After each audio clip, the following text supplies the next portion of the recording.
I let an algorithm train me, and what I learned will change my climbing forever. Getting better at rock climbing is ridiculously hard, and most of us do a handful of things that just make it more difficult. For example, if somebody asked you, how many times are you climbing this week, and what is the specific goal of those sessions? I would have no clue, but I heard there might be an algorithm that could teach me this and much more. So in order to make sense of it all, I called in some help from somebody much more knowledgeable than me, Coach Jess from Kaya. What we lack the most in general as climbers is direction and intention for the session. And this is exactly what the algorithm is going to help provide. A specific climb list for each session that provides structure to target specific energy systems and achieve training goals based on my recent climbing history. Basically, a robot companion that makes you a better climber. It's the tools and it's the structure and it's the accountability, but it's still up to the climber to scale the effort appropriately and basically own your training. The fun part is that these sessions all take place on the climbing wall, so you're still getting the sport-specific climbing movement that helps us get better and that we all love. The only sacrifice is committing to a bit of structure. The gains that are made in the beginning with just having some structure are incredible. I learned about 6 different session types, and as we go through them, I'll break them down for you so that you can apply all of the lessons to your own training. These are all of the things that you need in order to be successful and level up your training, regardless of what your goal is. Each of the sessions is relative to the max grade that you've climbed in the past 30 days. For me, that's typically V7, so we'll use that as a reference point. So first up is endurance. An endurance climbing session focuses on increasing stamina by selecting up to 25 climbs, V2 and below, and having you rest for as long as you climb. You're climbing on lots of different hold types, lots of different terrains, but with a goal of climbing at a steady pace. This is an easier session that contributes to a good foundation and helps increase overall stamina. For an added challenge for the session, try to double or triple your back-to-back attempts so that you're spending more time on the wall. The aerobic capacity session is a more intense version of this, which focuses on climbing 15 V3s and resting for half as long as you climb. So you're really feeling the pump, and the goal is to increase your capacity to manage fatigue. This is an energy system that most sport climbers probably excel at, but still want to improve in, and that most boulderers are more likely to be lacking in. The session ends when you can no longer complete 80% of a climb in that range. This next session is way harder than it sounds, and it's also way more fun than it sounds. This is the anaerobic capacity session, and it's your max centigrade -3. I would climb 12 V4s in a single session with at least 4 minutes of rest in between climb. Prioritize your rest. Rush your climbs, for God's sake. It's not targeted to you.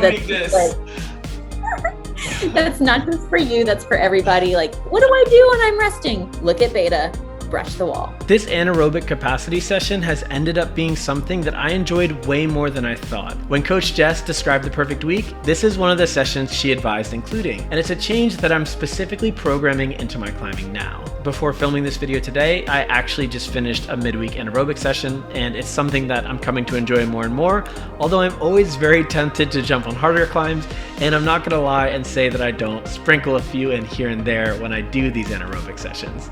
But projecting like that is more suited for this next session, which is the strength session. And this is what's gonna feel most familiar to most climbers.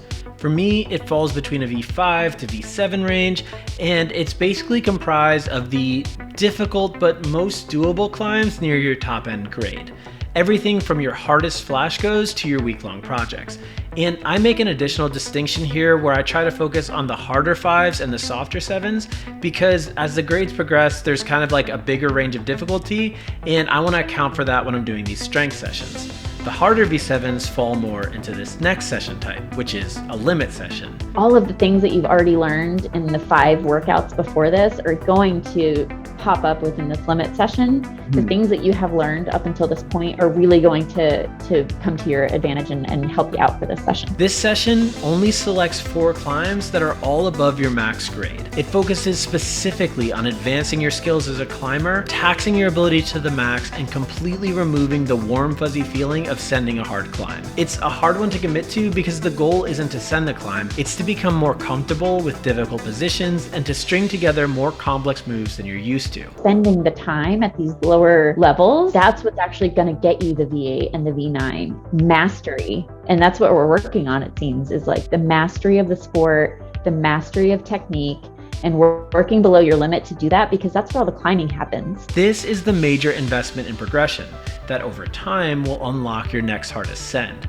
Too often in the past, I've just combined strength and limit sessions, and that approach has led to getting a whole lot of nothing done. Before starting this program, my sessions were basically a mix of all of these. You're not making connections. You're not flowing through the climb. You're not feeling your body. You're not feeling your mind. You're just like trying super hard. And in doing so, you sort of lose sight of why you're doing it in the first place. Without separating the strength component from the limit component, I was sending less hard boulders than I should have been and trying less limit boulders than I should have been.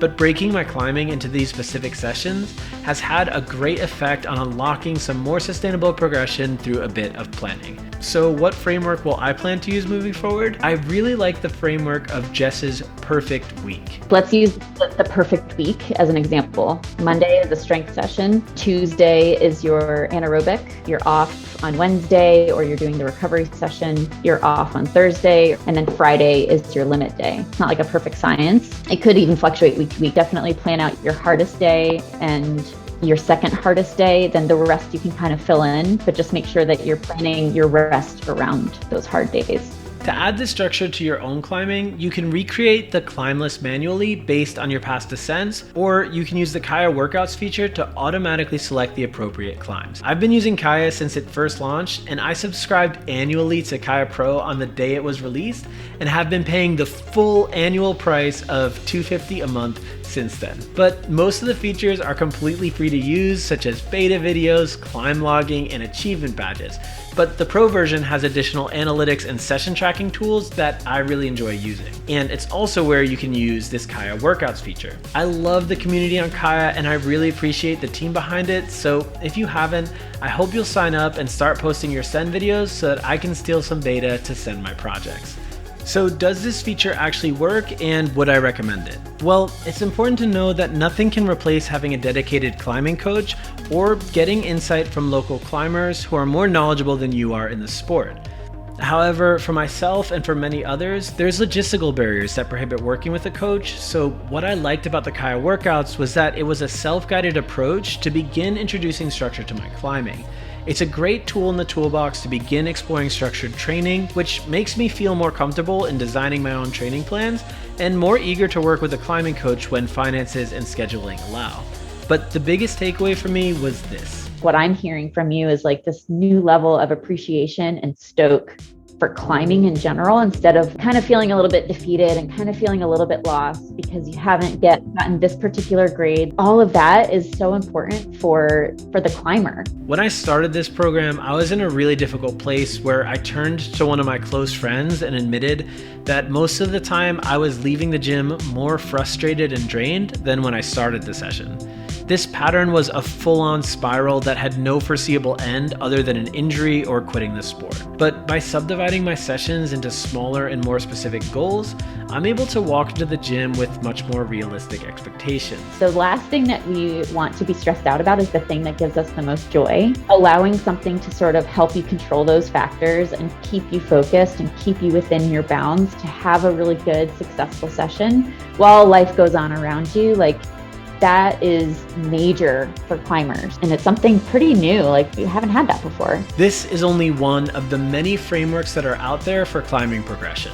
And although it won't work forever, and it may not work every week, I felt much happier with my journey since implementing the learnings that I've had here. When we can do the right thing in the gym and the right thing for ourselves physically, it pays dividends everywhere else. We feel better, we're more energized, we show up for our people. I'm incredibly grateful to Kaya for how they've supported my climbing and for supporting this video. But most of all, I'm grateful to you for tuning in and being here, and I promise to keep doing my best to create content that can bring some encouragement and education in whatever small measure I'm able to. If you want to see more, YouTube thinks you'll like this video, and I think you'll like this one.